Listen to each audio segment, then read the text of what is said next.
And now, ladies and gentlemen, we are set to go with the main event of the evening in the lightweight division. Introducing to you first, the former featherweight champion of the world, Mark Magnifico Magsayo! And repping Newark, New Jersey, Shakur Stevenson. Brother, eto na ang napakalaking bakbakan under Zuffa Boxing Promotions sa pagitan ni Mark Magnifico Magsayo versus Shakur Stevenson. Kilala si Magsayo bilang the rare brutal KO artist ng bansang Pilipinas. Dahil sa nakakatakot nitong knockout execution na kahit gaano pa kalamang ang kalaban, ay patutulugin ka nito oras na makahanap ng pagkakataon. Kung kaya't agad itong pinapirma sa bagong promotions na Zuffa Boxing. Ngunit di pa man natatapos ang taon, ay isang bagong recognized fighter muli ang nagpapakilala sa poder ng parehong promotions ng Zuffa. Ito ay ang undefeated 4 Division World Champion Shakur Stevenson na kasalukuyang kinikilala bilang number 3 pound for pound best fighter sa buong mundo.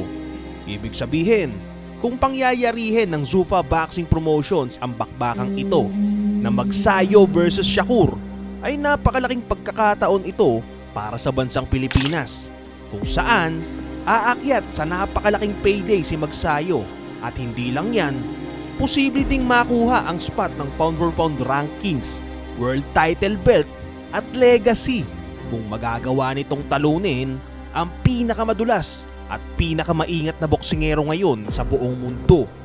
Pagamat undefeated si Shakur Stevenson, ay hindi naman nangangahulugang delikado itong kalaban, dahil si Shakur ay may kartadang 25 wins, 0 loss and 11 by way of knockout.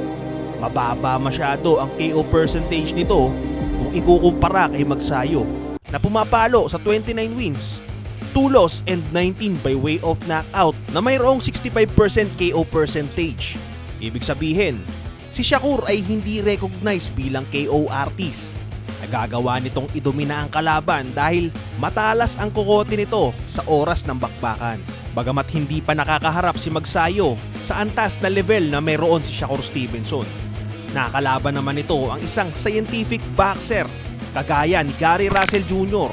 Bagamat iba si Shakur Stevenson, malaki ang development ni Magsayo sa mas mataas na dibisyon dahil kung si Pacquiao, ginagamit ang footwork para sa angle-to-angle movement o volume of punches. Si Magsayo naman ay ginagamit ang footwork upang lundagin kahit gaano kalayo ang kalaban. Sa makatuwid, isa ito sa makabagong development ng Magsayo Sumojo Tandem na animoy rare tactics experimental mode sa loob ng ring. Ngunit napakadelikado kung mahahagip ang kalaban.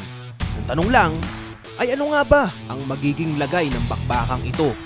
Tara at magkasama nating talakayin ang pinakamatinding laban sa karir ni Magnifico. Ito na, ang Mark Magsayo versus Shakur Stevenson fight analysis ngayong taon. So ito na ang tale of the tape ng bakbakang Magsayo versus Stevenson. So mas matanda ng bahagya si Magsayo ng 2 taon. Ito ang ating key number 1 sa ating keys to win para manalo si Magsayo. Attack from awkward angles, no? Mataas po kasi yung KO percentage ni Magsayo. Ito yung ating tatalakayin ngayon dito. So, kamusta ka, brother?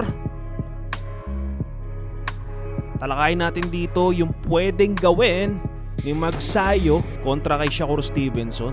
Naandyan ka ba, brother? Ganda ng move dito ni Magsayo. Yan yung sinasabi nating awkward offense, no, ni Mark Magnifico Magsayo. So alam nyo, brother, yung round number 1, sobrang importante niyan in terms of scientific boxer, no? Pag yun yung kalaban mo, importante yung round number 1. Kung paano mo siya gugulahatin, no? Kasi sa round na yan, brother, wala pang masyadong adjustment, no? So alam natin si Magsayo magaling ho sa early. Yun, no? Yung mga suntok ni Magsayo na unpredictable or awkward shot, madaling tumatama sa kalaban. So kung ikaw tatanungin ko, brother, sa tingin mo, may chance ba si Magsayo talunin ang isang pound for pound fighter sa buong mundo ngayon? Mag-comment ka dyan, brother, ha?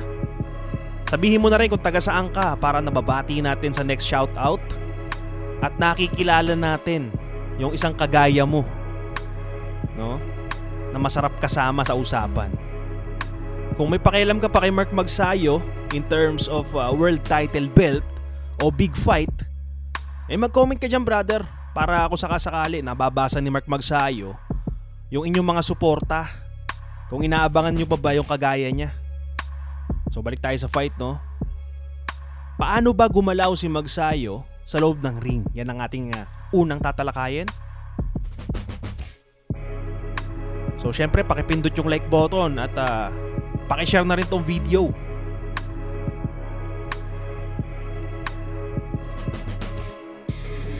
So in terms of energy, walang problema si Mark sa early rounds, no? At ang napapansin ko kay Mark Magnifico Magsayo dito, hindi na siya parang robot kung gumalaw. Dati kasi suntok lang ng suntok dito.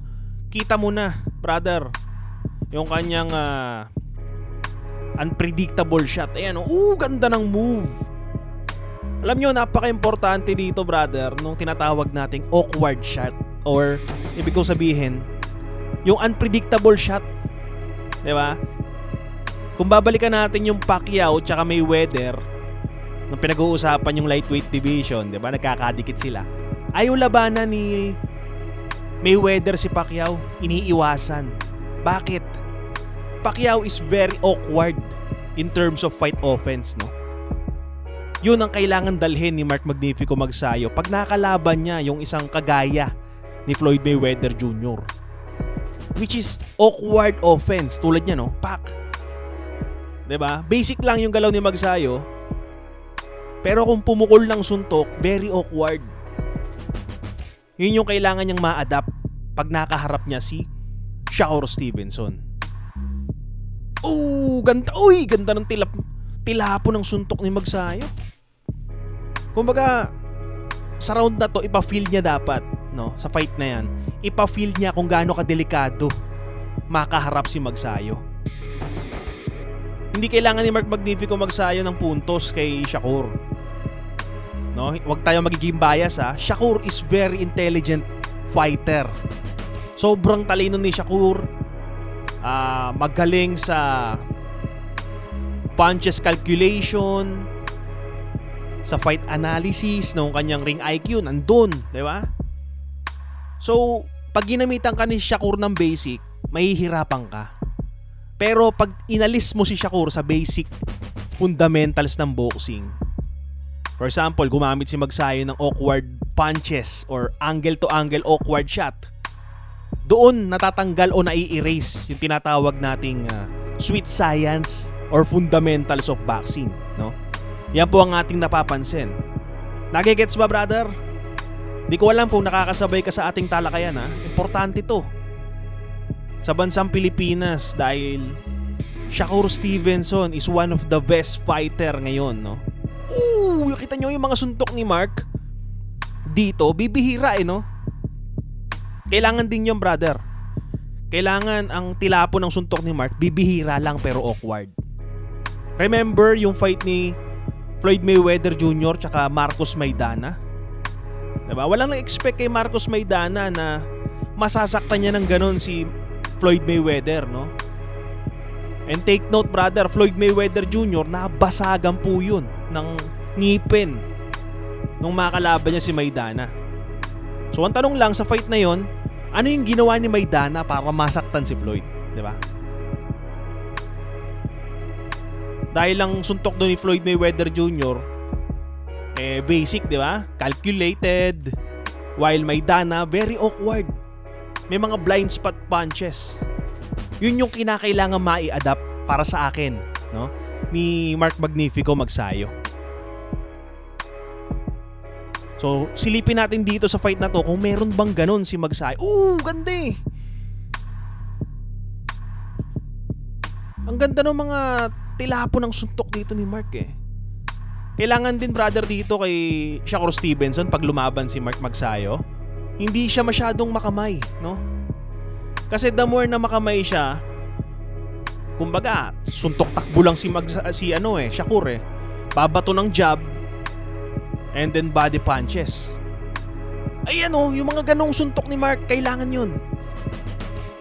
Ganon brother. So, tuloy natin.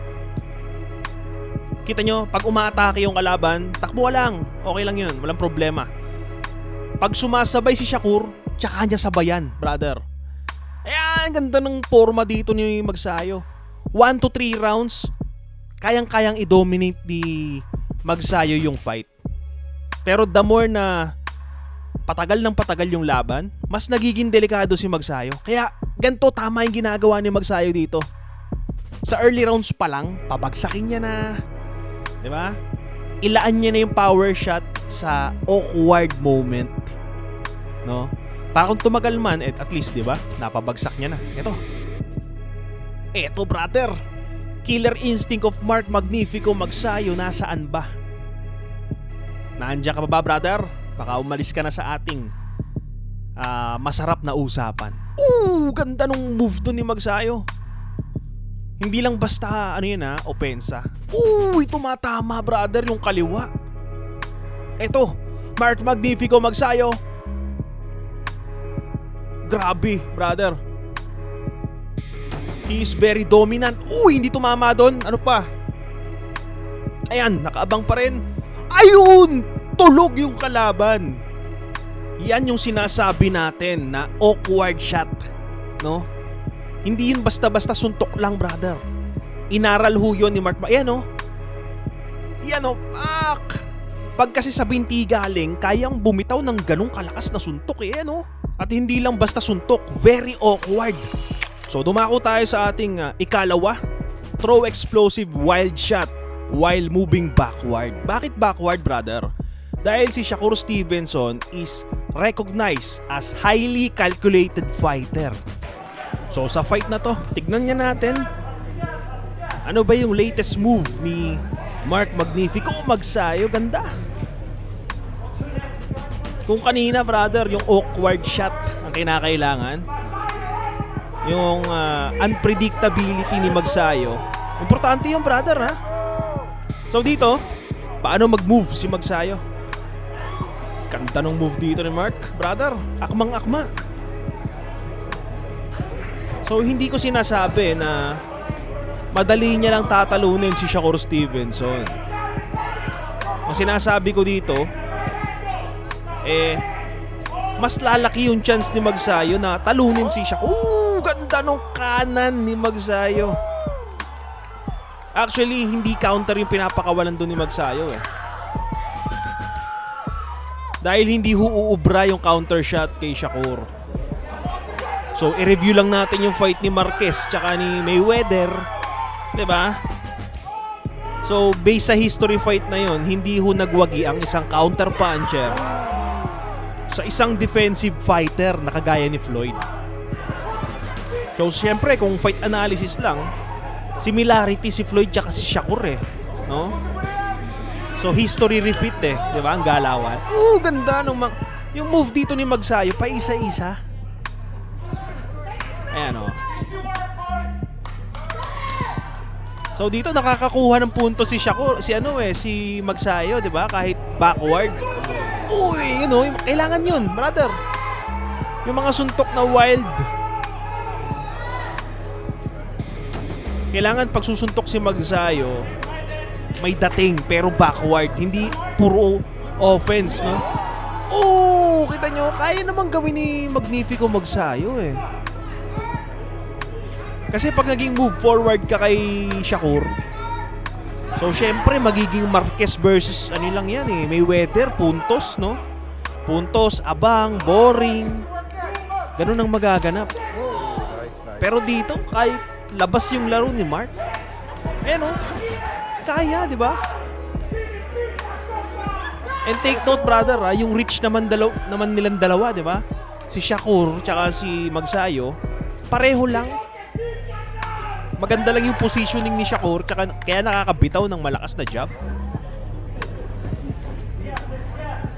So dito, ano ba yung ginagawa ni Mark Magsayo pagka yung kalaban? Bumabato ng jab, maganda yung pacing, may defense. Etong si McCrory, hindi ko sinasabi na ganito kagaling si Shakur, no? Malayong malayo. Ang gusto ko sabihin, kayang gawin ni Mark Magsayo yung ganung tactics. Ayan, no? Yung bumabato ng offensive kahit yung kalaban yung nagiging aggressive. Ayan, no? Diba? Dito kita naman natin si Magsayo na makamay pa rin kahit backward yung laro. Tsaka yung laro dito ni McCrory, brother, tingnan nyo gumagamit siya dito ng yung galaw ni Floyd. Defense, then throw punches ng jab. Although, brother, sige nga, ikaw tatanungin ko, kanino ka? Real talk. Shakur o Magsayo? Comment mo dyan, brother, mag-usap tayo. At kung sakasakali namang may chance para sa'yo si Mark Magnifico Magsayo, i-comment mo rin dyan. Ano yung 3 keys to win mo, brother, para magwagi si Magsayo? Ilagay mo dyan, brother, para masarap yung usapan natin. Actually, na-appreciate ko yung laro dito ni Mark Magsayo kasi hindi siya nagmamadali dito. Oh, ang ginagawa ni Mark dito, inahayaan niya mag-convert yung fighter sa Raging Bull. Oh, ganda! Kasi brother, si Shakur, mahirap i-outsmart. Sobrang talino talaga sa loob ng ring. Tsaka hindi yan susuntok basta-basta si Shakur. Kasi alam niya, brother, isang mali niya, pwedeng matapos yung bakbakan. And Shakur Stevenson, alam niyo yung problema kay Shakur. Ito ilalabas natin kung ano yung nakikita natin kay Stevenson. Yung kanyang chin, brother, hindi yan tested. Yung chin ni Shakur Stevenson, hindi pa natatamaan ng solid si Shakur. No? Bagay na tingnan natin pag natamaan ni Mark Magsayo ng malakas-lakas. Ito yung laro dito ni ni McCrory. Defense, shoulder roll, di ba? Anong ginagawa ni Magsayo? Tinatapatan lang ng mga wild shot. Yung sinasabi nating key number 2 natin. Kailangan pumukol ni Magsayo ng mga wild shot while moving backward. Ang hirap nun, Pero dito ginagawa ni Magsayo. Tingnan nyo, kahit ganun yung ginagawa ni Mark Magsayo, nawawalan ng pasensya yung kalaban, di ba? Nakakailag. Ang kagandahan dito, brother, na pe-preserve ni Magsayo yung kanyang energy. Di ba? Uy, ganda ng move doon, brother. Tuloy pa tayo. Ito. Nagiging flexible na rin si Mark, ganda. Nakakailag. Pag na-improve din ni Magsayo yung mga gano'n, yung flexibility, importante yun. Kasi alam niyo yung flexibility ni Casimero, napakaganda nun, very beautiful, no? Yung matalinong Magsayo na lumaban kay Zolani Tete, kung maa-adapt lang din yun, brother, sobrang ganda nun. The way his way, di ba? Si Magsayo kasi, brother, may power may KO punch, di ba?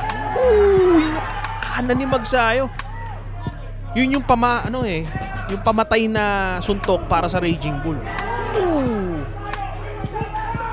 Ganda nung sway na ni Magsayo, brother. Body shot. Lumalambot na yung McCrory dito. Actually, isa rin yun sa importante pag nakakalaban niya si Shakur. Body shot. Diba? Kasi yung mga kapwa nating kababayan dito, minamalit si Magsayo na hindi raw mananalo. Alam nyo, sa loob ng ring, maraming pwedeng mangyari. Ganda talaga, brother. Maraming pwedeng mangyari sa taas ng ring. Yun yung kanan ni Mark, tumatama na.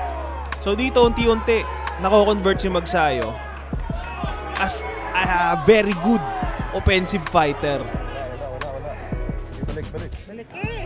Nakaabang lang dito yung kanan ni Mark, brother. Nakukuha ni Mark yung tactics, no? Gumaganda yung game plan niya sa laban eh. Ito habang umaatake yung McCrory, mas lalong napapagod, no? Nape-predict na ni Magsayo yung galaw. Bumabagal eh. Ganda. Ito yung mga wala si Magsayo nung nakaraang fight niya. Nakakalaban niya si Figueroa, atake lang ng atake. Nakakalaban niya si Vargas, sugod lang ng sugod kahit walang game plan na maganda. Dito iba eh. Matalinong Magsayo yung lumalaban eh. At yung sinasabi nating Shakur versus Magsayo, ngayon brother, hindi na pwedeng hindi maganap yan. Bakit? Ilan lang yung mga fighter lang sa Zuffa Promotions, yun lang yung pinaglalaban ni Dana White. Ganda ng laban. Gets nyo, brother? Kung bakit tinatalakay natin to at pinapainit natin yung usapin? Kasi kumbaga anytime soon pwede nang maganap yun. Shakur versus Magsayo.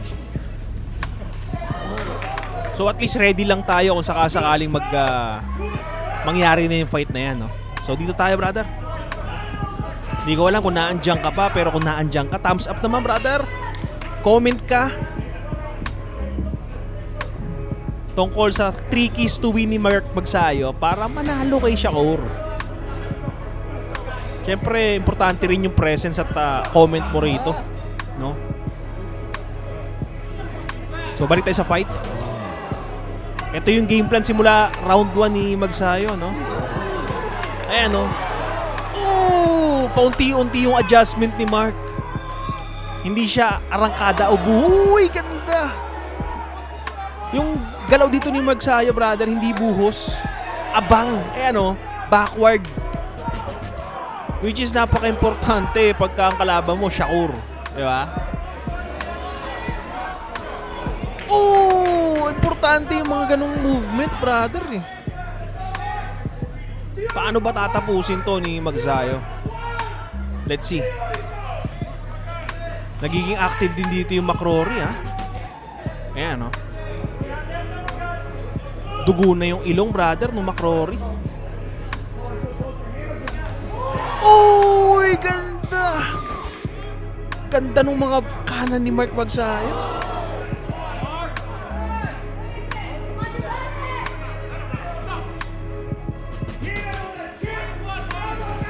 Marami ng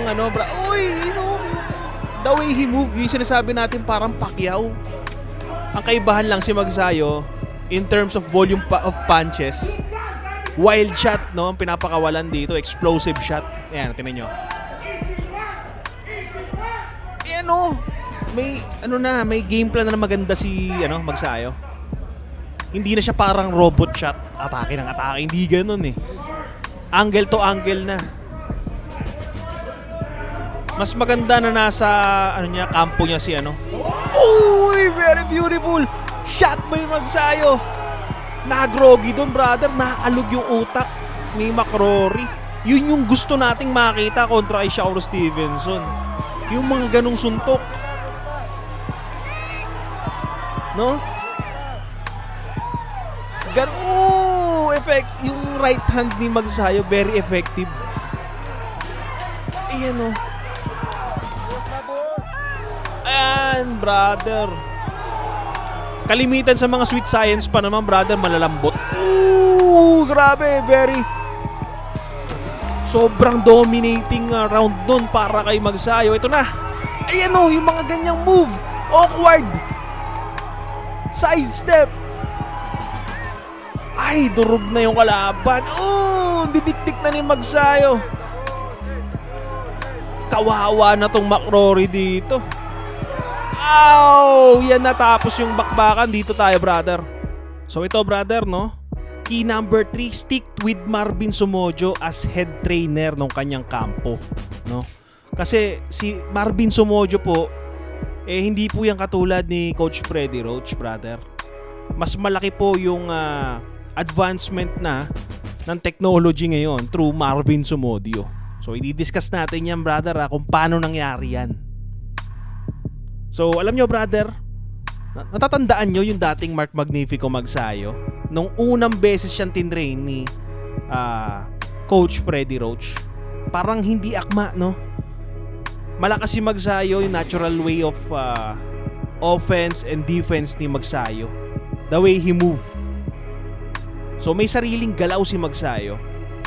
So ang ginawa ni Coach Freddie Roach, brother, inaakma sa laro or training ni Manny Pacquiao, which is good naman. Kaya lang merong fit na tinatawag sa loob ng ring, no?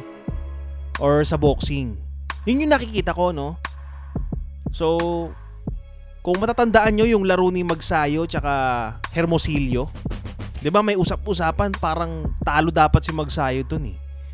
So doon ko na-realize na iba yung binibigay na game plan ni Marvin Somojo, or kumbaga mas maganda yung chemistry nila kasi the way na magsalita si Marvin Somojo, Tagalog, 'di ba, Bisaya, kaya eh. So dito, brother, yung natural na Magsayo panoorin natin. 'Di ba? Nung nakalaban niya kasi si Hermosillo, hirap na hirap si Magsayo. Pero nung yung ngayon, yung present na Mark Magnifico Magsayo tsaka dito, nakikita natin parang Magsayo pa rin yun Pero may mga nadagdag, 'di ba? May similarities pa rin yung dati tsaka ngayon eh. Ang kaibahan lang, si Mark Magnifico Magsayo ngayon lumalaban with tactics, no? Meron na siyang fight adjustment, meron na siyang ring IQ kung kailan ilalabas yung opensa. Yun yung aking nakikita. So, kaya sinabi ko dito, stick with Marvin Somojo. Kasi yun yung yun yung gumagana sa kanyang opensa, sa kanyang game plan sa loob ng ring. Gets nyo, brother? Kasi ang nakikita ko sa fighter, kahit bigyan mo yan ng sobrang galing na trainer or coach, kung hindi sila fit or wala silang chemistry sa isa't isa, wala rin yung kwenta eh. 'Di ba? So sa akin, yung advantage pa kay Marvin Somojo is hindi naman siya nawala sa tema ng Coach Freddie Roach pattern. Kasi wildcard gym pa rin naman yun eh. 'Di ba? May supervision pa rin ni Coach Freddie Roach. Pero ang kaibahan lang, yung chemistry nila, the way he talks, 'di ba? The way he supervise Mark Magnifico Magsayo. And at the same time, brother, si Coach Marvin Somojo, ano rin yan, brother? Conditioning trainer. Kompletos ricados na, no? Yun po ang kagandahan. Kasi dati, kay Miguel Cotto, isipin nyo, Miguel Cotto ang may hinawakan ni ni Marvin Somojo, Cotto, sino pa ba? Ruslan Promodnikov, di ba? Napakaganda ng mga conditioning nila. Ngayon, ang ganda nung laro ni Mark Magnifico Magsayo. Kung pahawakin natin siya sa world title belt, for example, Shakur Stevenson, malaking pangalan, biglang mamamakilam si Coach Freddie Roach, no? Baka mahirapan ulit yung fight adjustment and game plan kung sino papakinggan ni Mark. Diba? Gets nyo, brother? Hindi ko dinidisrespect si Coach Freddie Roach, Ang sinasabi ko dito is ano yung good na nakikita natin kay Mark Magnifico Magsayo, no? And ang kaibahan kay Marvin Somojo, bagamat Pilipino si Coach Marvin Somojo, world class po yan si Marvin Somojo, no? At the same time, brother, hindi nawawala yung natural fight tactics ni Magsayo. Tulad nito, no? Anong ginagawa dito ni Magsayo? Yan, nandun pa rin yung mga wild shot na napapanood pa rin natin kay Mark. I-observe natin yung fight na to, Kung ikukumpara natin sa current Mark Magnifico Magsayo, yan, nandun pa rin yung mga sidestep. Nag-improve lang, di ba? Yun ang kagandahan. Doon pa rin yung sidestep. Ewan ko sa mga nakapanood dyan ngayon ha. Kung naandyan pa rin or naandito pa rin. Body shot, sidestep, hindi tinanggal ni Coach Marvin Somodio. Kundi bagkos, lalo pang inimprove. So, yan brother. Ay, naku, nanginginig na yung kalaban. Dito, brother, nakikita natin offensive fighter si Mark. Pero kanina, yung nakikita natin, kaya ni Mark Magnifico magsayaw, ilur yung kalaban. Gets nyo, brother? For example, kaya niyang mag-dictate ng pacing kahit yung kalaban ang aggressive, no? Kaya niyang manalo sa scorecard. Yun ang meron sa kampo ni Mark Magnifico magsayo. Yung may maganda siyang game plan na makukuha through Marvin Somodio. Pero hindi lang yan sa lahat ng coach, brother, no? Kahit gandahan mo yung coach, kung yung boxer naman pasaway, wala rin, 'di ba? Hindi rin sumusunod or hindi naiintindihan yung instruction. Wala rin, 'di ba? So, depende ho yan sa chemistry. Pero ang sa nakikita ko, Marvin Somodio, Filipino, Magsayo, Filipino, kaya nila mag-usap sa lengguwahe ng Pilipino, 'di ba? Mark Magnifico, Magsayo. Yung ganito, yung nasakta, brother. Ayun, tumiklop. So, ganyan po ang ating 3 keys to win, no? Ang ating magandang usapan. So, mabuhay ka, brother. Ito ang ating fight analysis.